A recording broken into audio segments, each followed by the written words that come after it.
Brasil Cidadão. Sempre trazendo notícias da atualidade do Brasil e do mundo.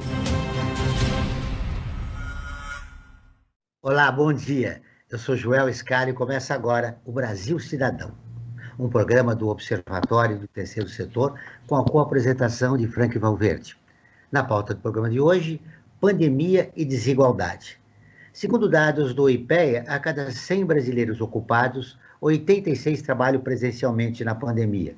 Nesse cenário, os pobres e periféricos estão mais expostos à Covid-19, uma vez que precisam sair mais vezes de casa para trabalhar, além de passarem mais tempo no transporte público. Para falar sobre o assunto, nós vamos receber o José Eustáquio Diniz Alves, que é doutor em Demografia e professor aposentado da Escola Nacional de Ciências Estatísticas do IBGE. Atualmente ele é pesquisador independente. O Paulo Nicole Ramires, sociólogo e professor da Sociologia e Política, da Escola de Humanidades, da Fundação Escola de Sociologia Política de São Paulo. Ele é autor do livro Sérgio Buarque de Holanda e a Dialética da Cordialidade, de 2011. Você vai conferir as notícias do mundo com o repórter Eleutério Giovanni, da Rádio ONU, direto de Nova York. E os destaques do site do Observatório do Setor com Frank Valverde. Bom dia, Franklin. Bom dia, Joel. Bom dia, José Eustáquio, Paulo e também você que está em sintonia com o Brasil Cidadão. Além das manifestações que deram um novo colorido ao país, qual é o seu destaque da semana? Olha, Joel, acho que esse é o grande destaque mesmo, essas manifestações do fim de semana. Eu quero destacar um cartaz, né?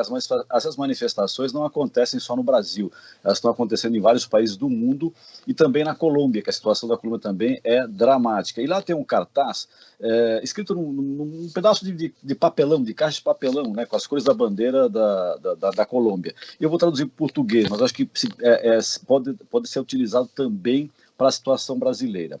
Se um povo protesta e caminha em meio de uma pandemia, é porque o seu governo é mais perigoso do que o vírus. Diz tudo, não, Joel? Nossa situação, a da Colômbia e de muitos países que estão aí. As pessoas estão indo para a rua porque o governo está sendo mais letal que o próprio vírus. Nosso governo é mais perigoso que a Covid-19. Está aí o destaque de Frank Valverde. Bom dia, José Eustáquio.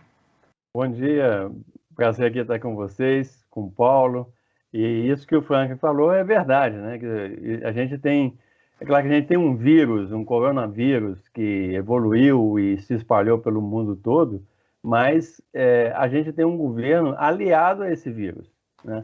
E aliado com a política necrófila, né? Que está fazendo o Brasil ser destaque no panorama mundial. O Brasil já é o segundo país com maior número de mortes. E no ritmo que a gente está indo, lá para agosto, setembro, a gente passa os Estados Unidos. O Brasil vai ser o país com maior número de mortes do mundo, apesar de ter a sexta população do mundo. Então é uma situação muito grave. Paulo, eu quero te ouvir. Inicialmente, bom dia, seja bem-vindo novamente ao nosso programa. Bom dia, Joel, Franklin, Eustáquio, agradeço mais esse convite. E, de fato, nós estamos vivendo agora, ou melhor dizendo, pagando a conta, né, pela ineficiência do Estado, da gestão pública, pelo descaso diante da gravidade do vírus, o descaso do processo de compras de vacina e também o descaso ao recomendar o uso equivocado de remédios como a cloroquina, né? Então, infelizmente, o Brasil ficará para a história, né, como, de fato, um dos piores países, se não o pior, em relação às suas políticas pandêmicas, né? Então ficará de exemplo também de como não fazer, né? Como não agir para o futuro, né? Certamente o que Bolsonaro fez servirá de mau exemplo para as próximas gerações. Segundo o estudo de desigualdades sociais e mortalidade Covid-19 na cidade de São Paulo, publicado na Oxford Academic, enquanto o Brás, bairro de classe média, conhecido pelo comércio de roupas na região central de São Paulo, registrou 192,3 óbitos por 100 mil habitantes, o Jardim Paulista, bairro de elite, registrou um número 4 vezes menor, com uma taxa de 48,1 óbitos por 100 mil habitantes, entre março e setembro de 2020.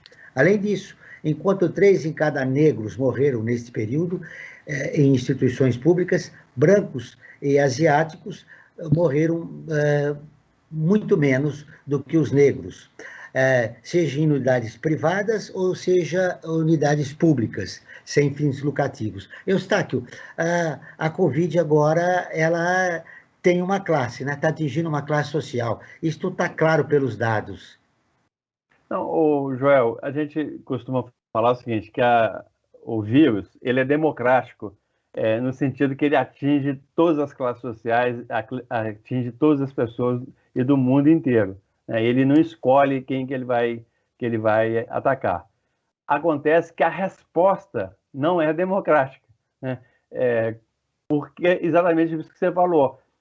Quem pode ficar em quarentena dentro de casa, quem tem pessoas para abastecer de alimentos, de água, de remédio, de outra, e você pode utilizar a internet de boa conexão para se comunicar com o mundo. Então, essas pessoas, elas conseguem se proteger mais desse vírus, né, que está atacando todo mundo. Agora, como você falou, a pessoa que tem que pegar o ônibus, né, que tem que trabalhar, e às vezes em condições muito desfavoráveis, etc. Aí essas pessoas vão estar mais vulneráveis a esse vírus que está espalhado pelo mundo todo. Aumentou a desigualdade no país com a Covid-19.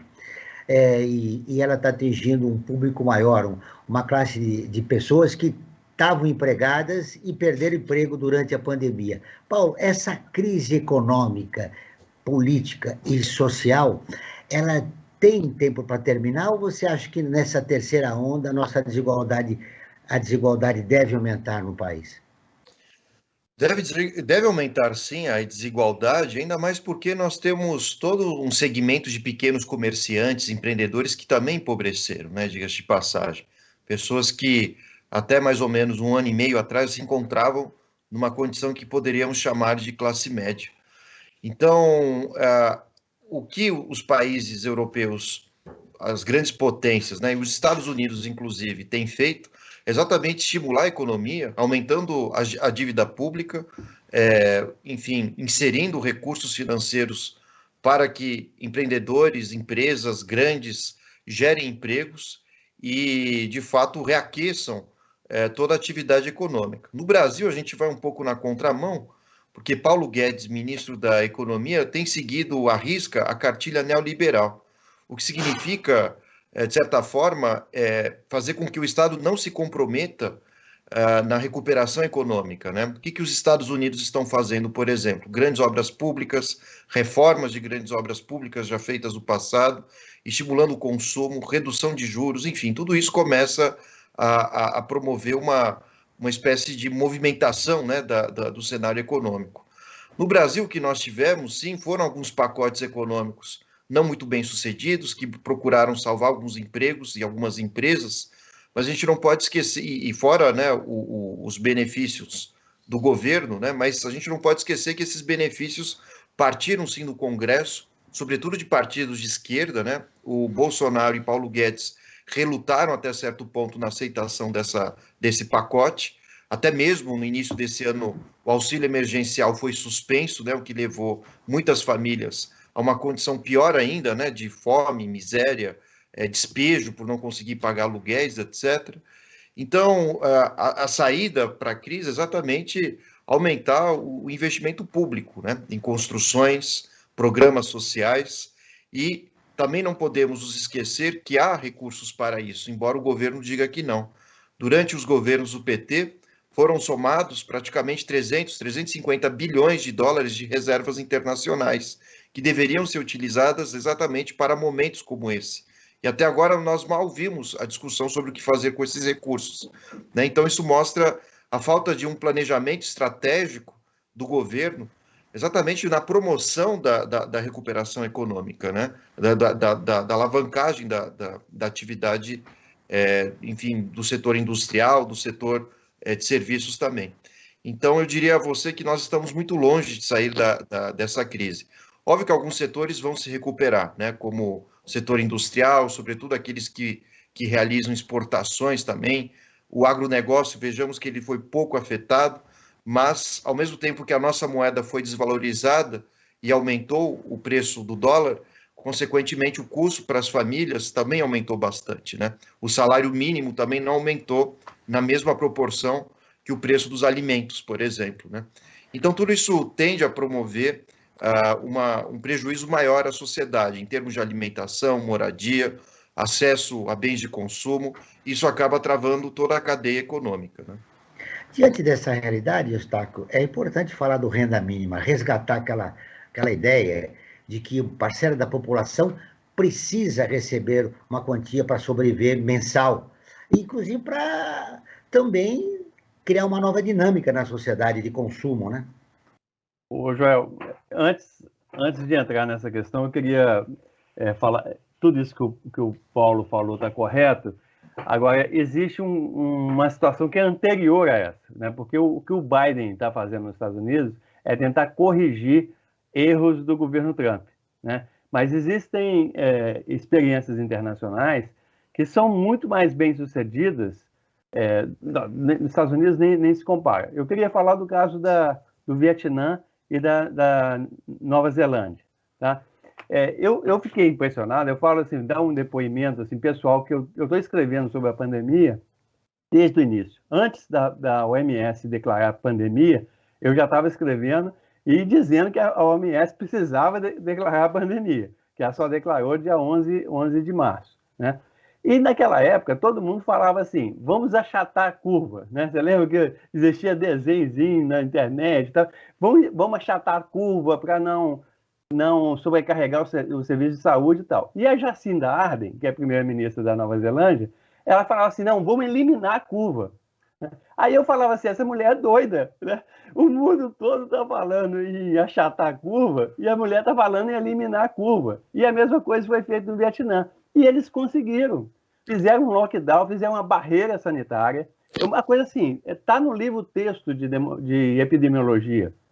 Você faz uma barreira sanitária, monitora quem está doente, rastreia todos os contatos desses doentes e impede, né, a transmissão comunitária do vírus. E é possível no Brasil como o nosso, Eustáquio, desigual? É claro, mas uma o Vietnã população periférica que precisa sair às ruas para trabalhar?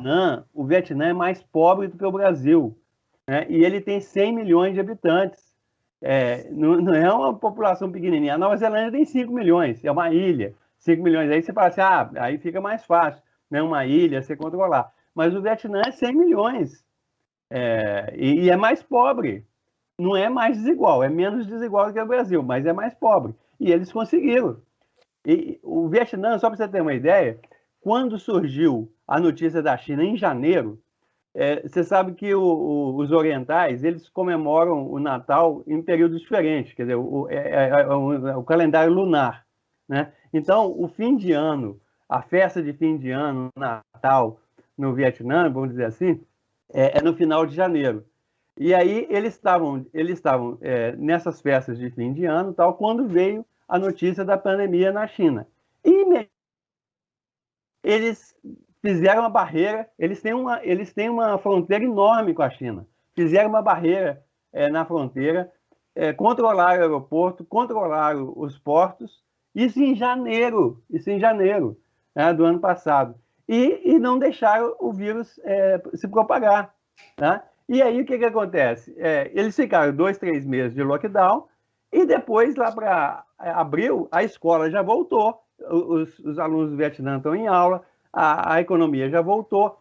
Esse plano Biden, que o Paulo está falando, ele tem beneficiado, sabe quem? Vietnã, porque os Estados Unidos não têm capacidade produtiva para responder rapidamente. Então, quem está explodindo as exportações dos Estados Unidos? Vietnã, a China, Tailândia, etc. Né? Então, assim, o que o Vietnã fez, e não é nenhum milagre, não, é o que está no livro texto e que eles já enfrentaram outras pandemias, eles sabem como é que tratar isso. Por exemplo, o Vietnã, o pessoal usa muito a máscara porque tem muita poluição nas cidades e o pessoal anda muito de moto, né? Então, a máscara já era uma coisa muito utilizada lá. E o governo, é o seguinte, existia fake news também no Vietnã. O governo é um governo mais, vamos dizer assim, autoritário, mas no sentido de implementar as políticas, o governo obrigava as pessoas que faziam fake news a se corrigir, né? E houve uma sinergia entre o poder público e a sociedade civil. Então, isso que eu quero dizer, que quando você tem essa sinergia entre poder público e sociedade civil, você faz uma barreira sanitária, você rastreia, monitora e impede a propagação comunitária do vírus, você minimiza os efeitos da pandemia. Esses efeitos foram muito grandes, estão sendo muito grandes aqui no nosso país. Você trouxe um exemplo do Vietnã que eu acho interessante, você fala dessa barreira humana, do lockdown. Aqui no Brasil seria possível isso com a renda mínima. Eu volto com a pergunta original que eu fiz para você, você enriqueceu já com os exemplos do Vietnã. Eu gostaria que você agora analisasse especificamente. É importante, quando você quer fazer uma barreira humana, segurar as pessoas mais pobres em casa, elas têm que ter um dinheiro para sobreviverem. Não, veja só, é barreira sanitária, tá? O termo que usa em epidemiologia é barreira sanitária. Veja só, eu acho que no meio de uma pandemia, obviamente, quando a pandemia perdeu o controle e o vírus está dominando, né? No Brasil, quem domina é o vírus, né? A gente que domina o vírus. Numa situação dessa, obviamente, você precisa de um auxílio emergencial, né? Para quem vai ficar em casa, tá? Não tem. Se você está num lockdown, se você faz um lockdown bem feito, né, e que as pessoas, você vai impedir essa transmissão comunitária do vírus, as pessoas precisam ficar em casa durante 1 mês, 2 meses, 3 meses, e ela precisa de ter um auxílio. Isso não tem menor dúvida, tá?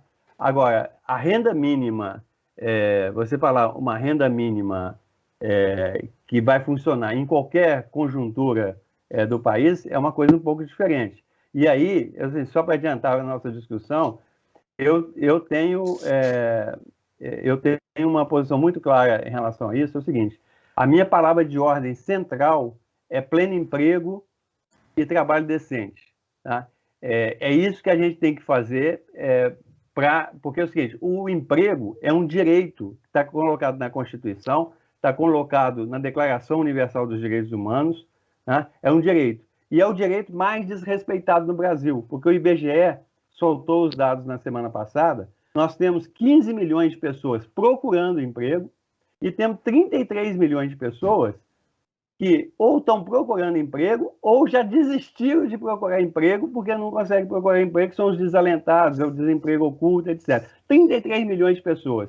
Então é o seguinte, nós estamos num país pobre que tem uma dívida fiscal enorme, uma dívida pública enorme, e qualquer política de renda básica no Brasil, ela vai ser limitada pela essa constrangimento orçamentário. Ou seja, quase 50 milhões de brasileiros estão vivendo de uma maneira precária. Não, 33, porque 33, mais os 15 15 milhões que estão desempregados, dá quase 50 milhões, 48. Não, é uma coisa só. Você tem 15 procurando emprego, e tem mais 18 que desalentado. Então dá 33. 33 milhões. Mas antes de ouvir o Paulo, a respeito do que você está falando, agora eu vou chamar a Rádio ONU, parceira de conteúdo do Observatório do Terceiro Setor, com a matéria. A pandemia agravou a situação de refugiados idosos na América Latina. O Eleutério Giovanni, de Nova York, tem as informações. A pandemia da Covid-19 coloca em risco refugiados na terceira idade na América Latina. O alerta foi feito pela Agência da ONU para Refugiados, ACNUR, e pela organização Help Age International. Segundo as entidades, os refugiados mais velhos têm o seu bem-estar prejudicado e vem limitado o acesso a serviços essenciais. A análise foi realizada com refugiados de países como Colômbia, Equador, El Salvador, Honduras e Peru. Ali, muitos casos de saúde física e mental, nutrição, vida financeira e status legal foram agravados pela pandemia. A metade dos refugiados e idosos entrevistados reportou ter sofrido discriminação e um grande número reportou abusos. Os idosos que vivem deslocados há muito sofrem com o abandono e a falta de proteção. Os programas de vacinação da Covid-19 são a chave para manter seus direitos, como afirmou o diretor local do Acnur, José Samaniego. Com a Covid-19, a situação do desemprego piorou e mesmo com todas as dificuldades, muitos idosos eram responsáveis pelo sustento da família. Com a crise financeira, 20% dos idosos não tinham como pagar o aluguel e 5% foram despejados durante a pandemia. Por isso, a ONU pediu à comunidade internacional que inclua os idosos em situação de mobilidade humana como um grupo prioritário em suas agendas, adaptando e financiando uma estrutura que possa responder às suas necessidades. Da ONU News, em Nova York, Eleutério Gavan. Continuamos com o Brasil Cidadão, programa do Observatório do Terceiro Setor. Hoje estamos falando sobre a pandemia e desigualdade com o José Eustáquio Diniz, que é doutor em demografia e pesquisador independente, e o professor Paulo Nicole Ramires. Franklin, a situação nossa está grave com o aumento da desigualdade, mas você tem umas enquetes aí que demonstram que a opinião pública me parece que está consciente disso. Perfeitamente, Joel. O Observatório do Terceiro Setor, para cada programa que nós apresentamos... Oi, Franklin. Alô, você está me ouvindo, Joel? Vamos lá. Alô, Joel? Acho que deu uma travada no do Joel. Do Joel. Então eu sigo adiante aqui enquanto o Joel resolve o problema técnico dele. Nós, do Observatório do Terceiro Setor, a cada programa nós fazemos uma enquete, né? Tema do programa, né? E a nossa enquete que nós temos para o programa de hoje, né? Você acredita que a desigualdade social no Brasil cresceu com a pandemia? 99% das pessoas que responderam a nossa enquete disseram que sim, que acreditam que a desigualdade social no Brasil cresceu. Esse número aqui, 99%, é uma coisa rara de acontecer nas nossas enquetes, né? Praticamente 100% das pessoas responderem positivamente a uma das nossas questões que nós apresentamos aqui para alimentar os programas que nós apresentamos na Rádio Brasil Atual. E eu quero aproveitar também, já que nós estamos falando em enquete, nós temos um canal aberto com os nossos e as nossas ouvintes, nossos seguidores, nossas seguidoras, que é através do WhatsApp. Nós temos um número exclusivo para esse contato direto com todos e todas. E eu peço que vocês anotem o número, prefixo 11 aqui de São Paulo, tá? E o número é 98851-2317. Vou repetir, 98851-2317, prefixo 11 aqui de São Paulo. E eu queria aproveitar também e colocar uma questão aqui, né, nessa situação toda que nós estamos tratando hoje de pandemia e desigualdade social, o Brasil chegando a quase 500 mil de mortos vítimas da Covid-19, né? E muito tem surgido, uma palavra que tem surgido que não existia no nosso cenário político, não existia nas nossas conversas, na mídia, que era a palavra necropolítica, né? Que é o que se diz que o governo Bolsonaro está fazendo, né? No país atualmente. E eu coloco essa questão tanto para o José Eustáquio como para o Paulo.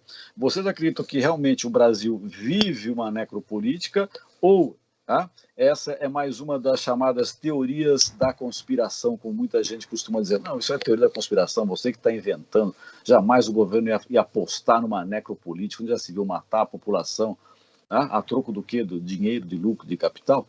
Enfim, eu gostaria de refletir com vocês dois. Paulo. Bom, vamos lá, né? O governo brasileiro, ao invés de criar barreiras sanitárias, acabou criando um apartheid sanitário, né? Foi o inverso. E esse apartheid ele se dá de várias formas, né? A primeira delas é o fato de que pessoas de classe média para cima foram privilegiadas, como o Eustáquio acabou de comentar, porque têm acesso, qualidade à internet, e de fato, a esses indivíduos, geralmente brancos de classe média, foi muito mais fácil manter seus empregos. Não estou dizendo que todos tenham mantido, mas, enfim, tiveram menos dificuldades diante da pandemia se relacionados àqueles que são mais pobres. Os mais pobres que se mantiveram empregados, a maioria da população favelada, negra, periférica, esses sim foram obrigados, né, a se locomoverem por meio de transportes públicos, permaneceram trabalhando na casa dos seus patrões, e, de fato, eles ficaram muito mais suscetíveis, né, a serem infectados. Os dados falam por si só.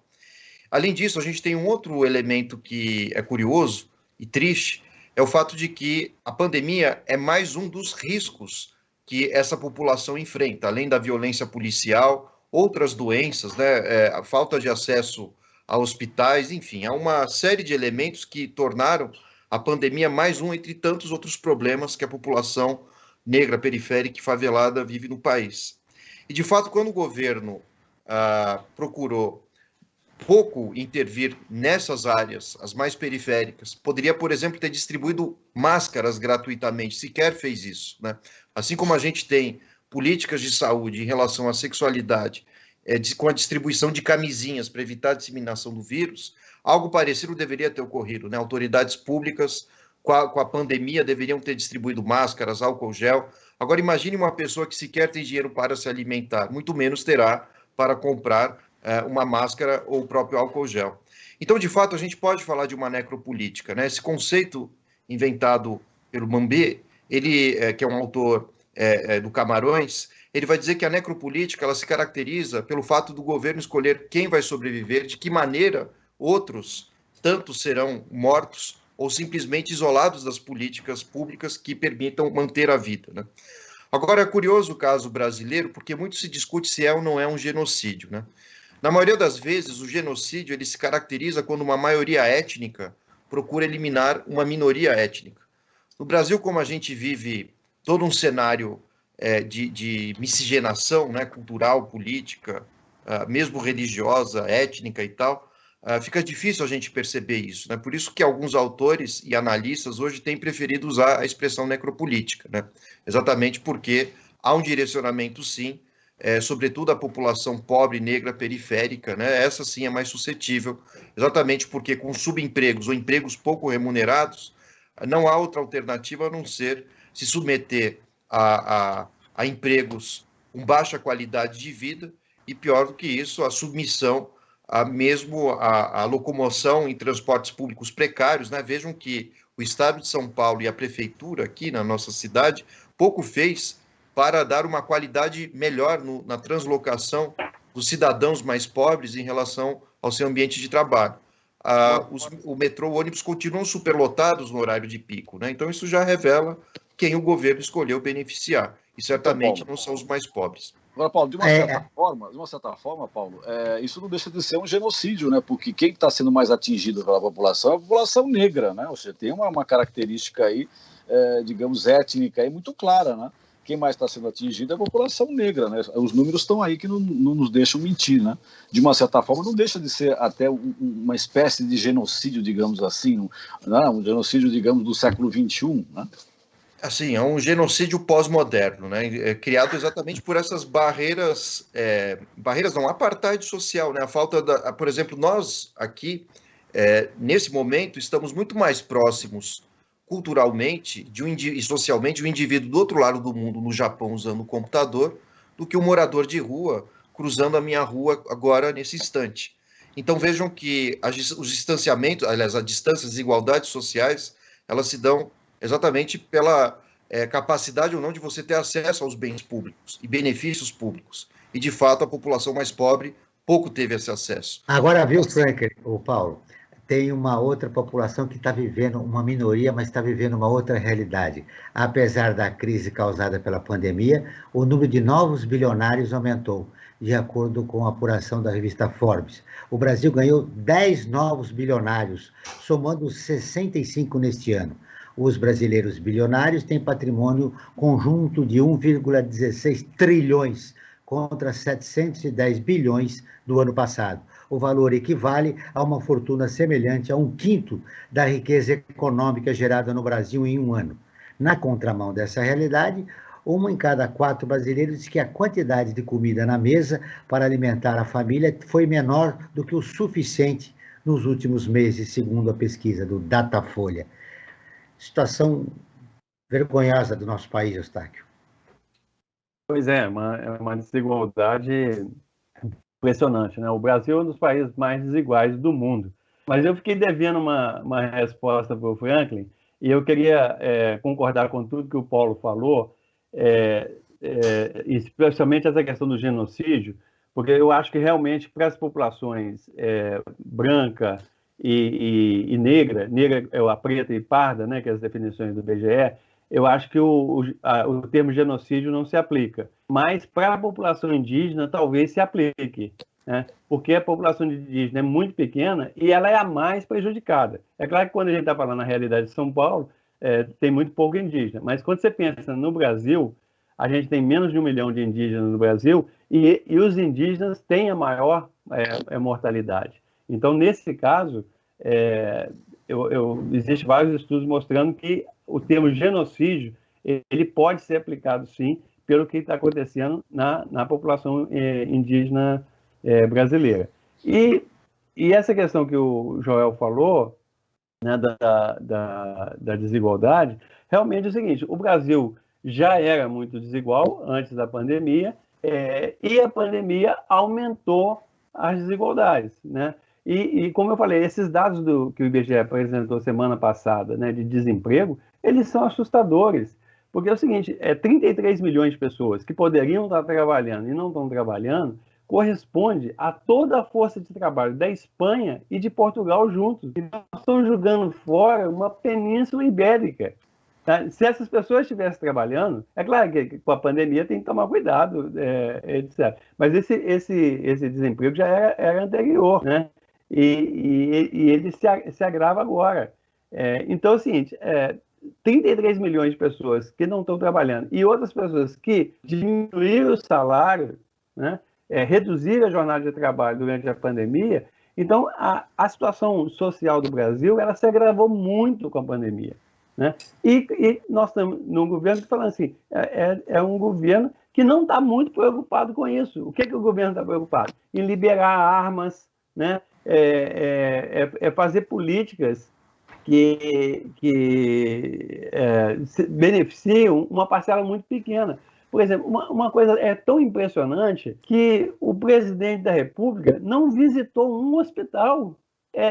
Quando teve a crise de oxigênio em Manaus, as pessoas estavam morrendo por falta de oxigênio, o presidente não visitou Manaus. E o ministro da Saúde, que é de Manaus, foi lá receitar cloroquina, né? Então, isso são os exemplos de necropolítica, né?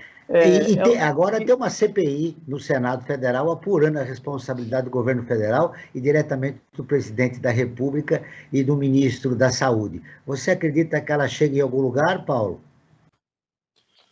Bom, a questão é vontade política, né? Porque já não falta, aliás, não faltam indícios, né, da incompetência, do descaso, da omissão do governo federal em relação às práticas, né, que deveriam ser adotadas.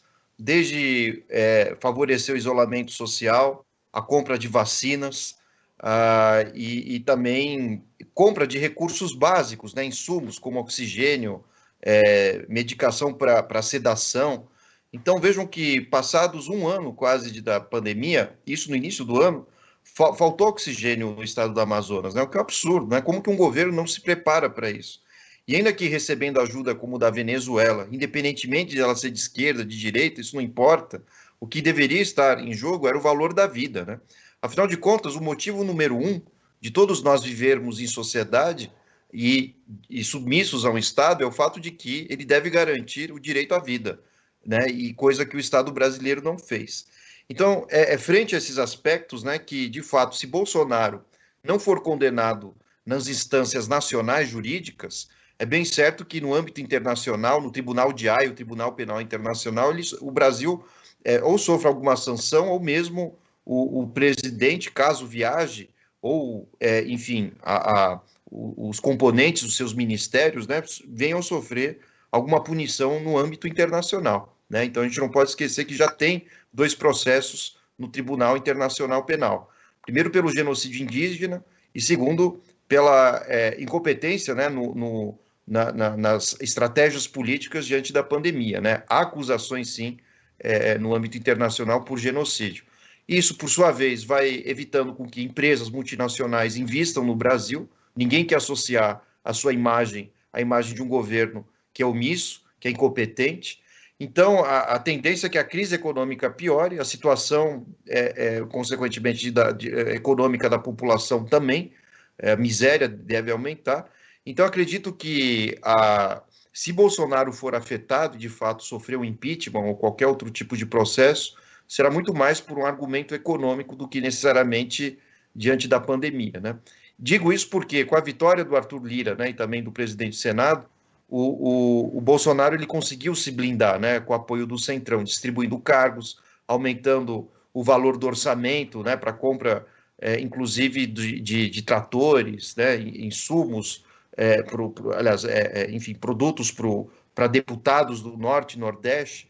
Então, de fato, dentro do Congresso, Bolsonaro está blindado, dificilmente vai sofrer um processo de impeachment, a não ser que a opinião pública, né, pressione bastante o Congresso.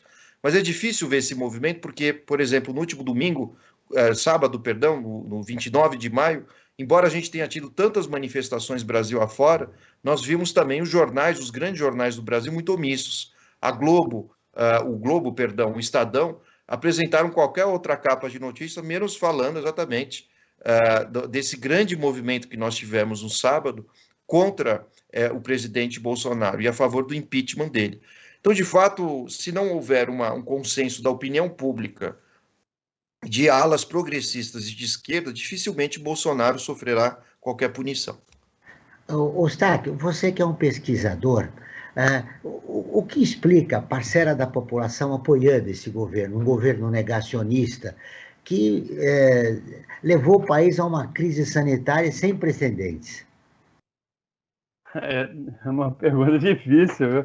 É difícil saber como que a pessoa pode apoiar um governo que não tem nenhum resultado concreto, né, do ponto de vista, por exemplo, não tem crescimento econômico, né? Não tem geração de emprego, não tem melhora da saúde, não tem melhora da relação internacional, não tem melhora do meio ambiente. Então, assim, eu realmente não consigo entender como que pode ter apoio de 20%, 30% da população. Eu não consigo entender. Paulo, você quer fazer alguma observação? Sim. Eu acho que a resposta para isso é fundamentalismo, né? Ou seja, nós temos fanáticos que apoiam Bolsonaro. E como que essa rede se consolida, desses 25%, 30% que seguem piamente apoiando Bolsonaro? Primeiro, através das redes sociais, das bolhas da internet, né? De fato, desde 2018, durante o processo eleitoral, Bolsonaro, entre aspas, foi bem sucedido, né? Criando milícias virtuais, literalmente. E, além disso, a gente não pode esquecer que esses fanáticos também, em boa medida, são influenciados por pastores evangélicos. Não estou dizendo que todos os evangélicos tenham essa posição fanática em relação ao Bolsonaro. A gente sabe que há igrejas, assim, como de Malafaia, de Dir Macedo, entre outros, que acabam produzindo uma espécie de lavagem cerebral nos seus fiéis, dizendo que Bolsonaro é o melhor dos governos, que é um homem enviado por Deus. Então, diante de argumentos que, de fato, atravessam a religiosidade e o fanatismo, né, patriótico também, a gente vê isso com alas de jovens também, que pouco estudaram e têm um fanatismo pela imagem do Bolsonaro. Então, diante disso é que se consolida toda uma rede de apoio. E são indivíduos que, metaforicamente, usando uma ideia do Platão, vivem na alegoria da caverna, né? Olhando sombras, observando o que é irreal. E eu digo isso porque, dando entrevistas para outros meios de comunicação, eu tive a curiosidade de ver os comentários na internet, né?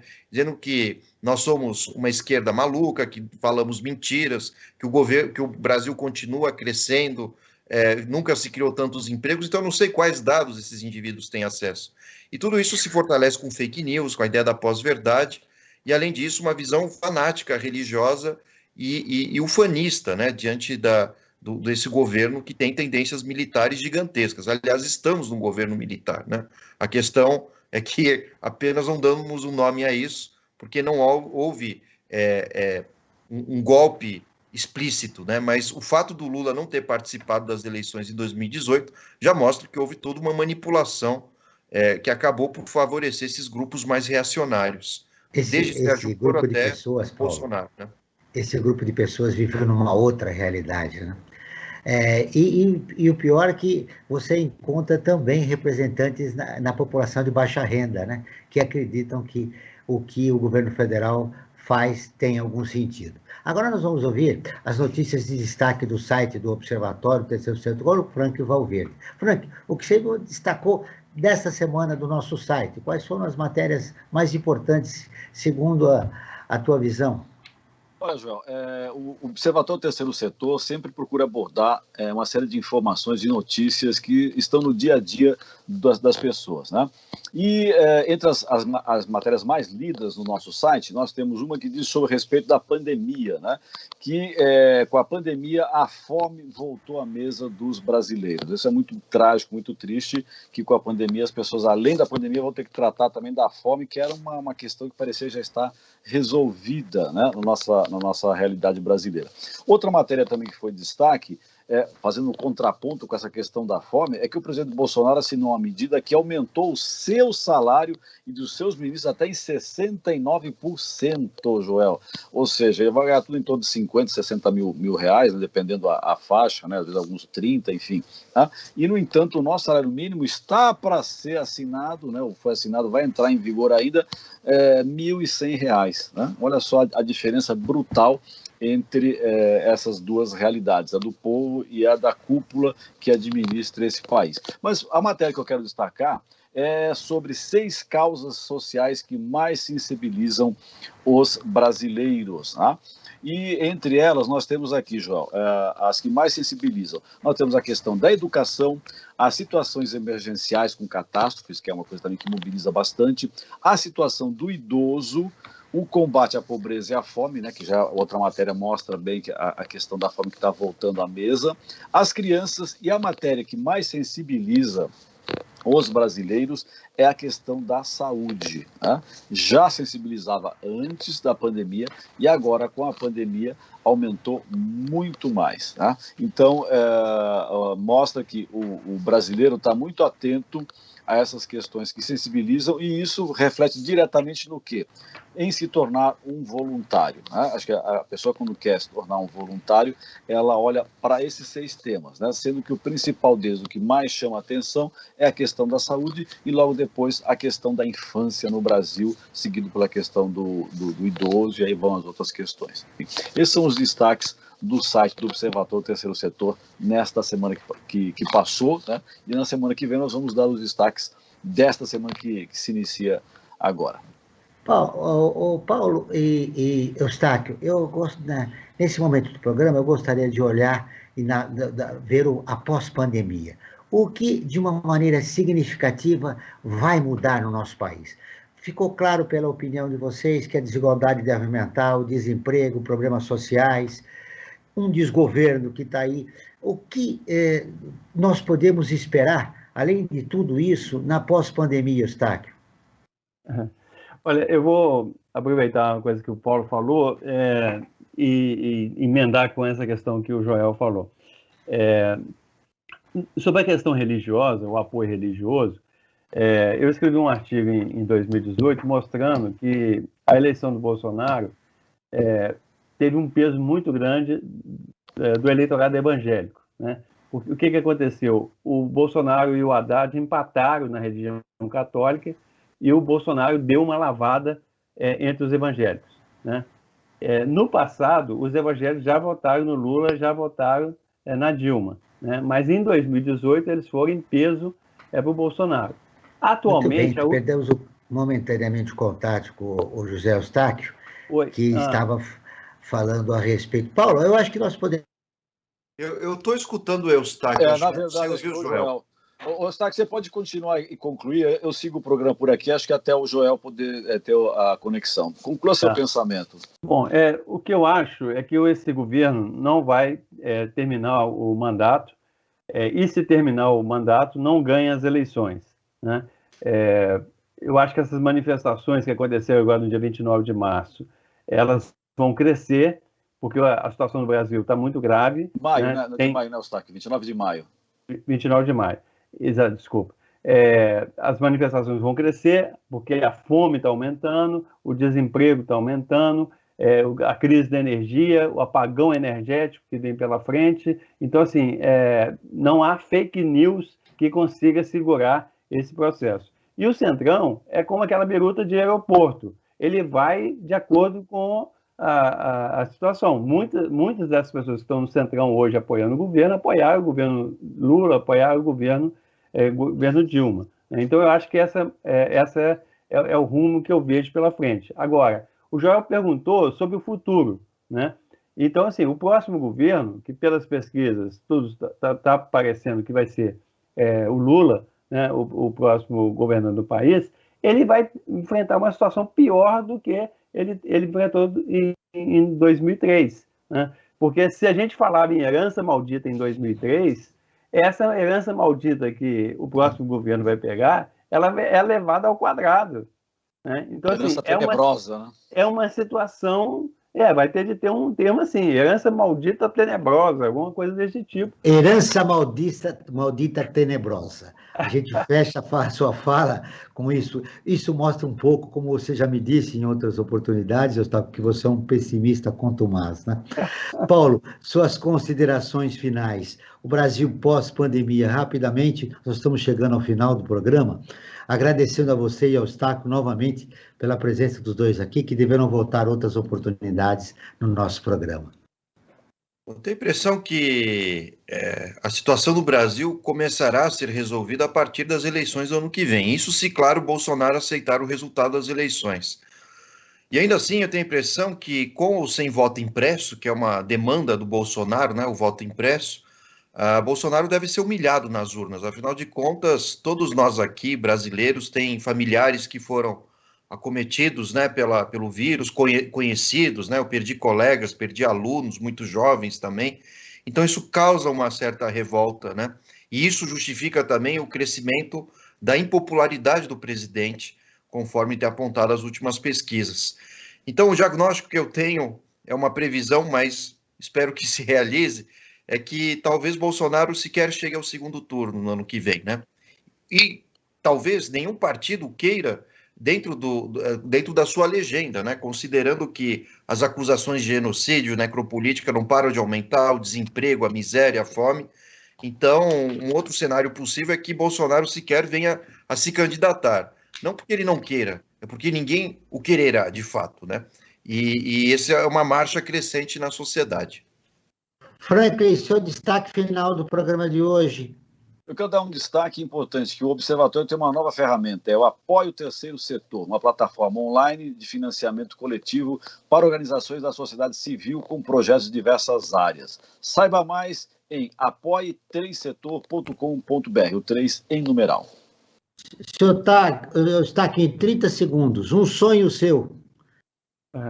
Um sonho é que o país possa melhorar, que eu possa deixar de ser pessimista, que o futuro realmente seja um futuro grandioso, no sentido de bem-estar para todo mundo e com respeito ao meio ambiente.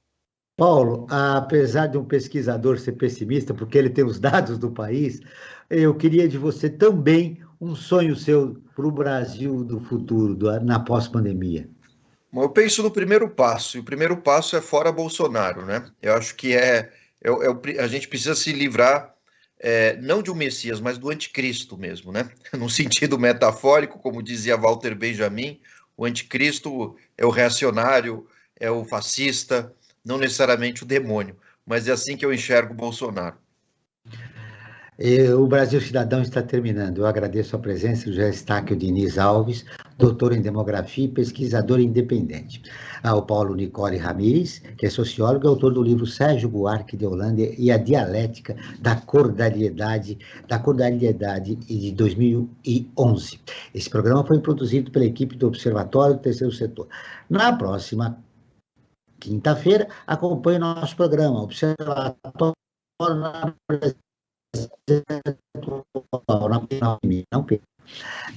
e nós ficamos por aqui, sempre na luta por uma sociedade mais justa, solidária, sustentável e tolerante. Até o próximo programa. Ficamos por aqui com Brasil Cidadão, um programa do Observatório do Terceiro Setor, sempre trazendo notícias da atualidade, do Brasil e do mundo.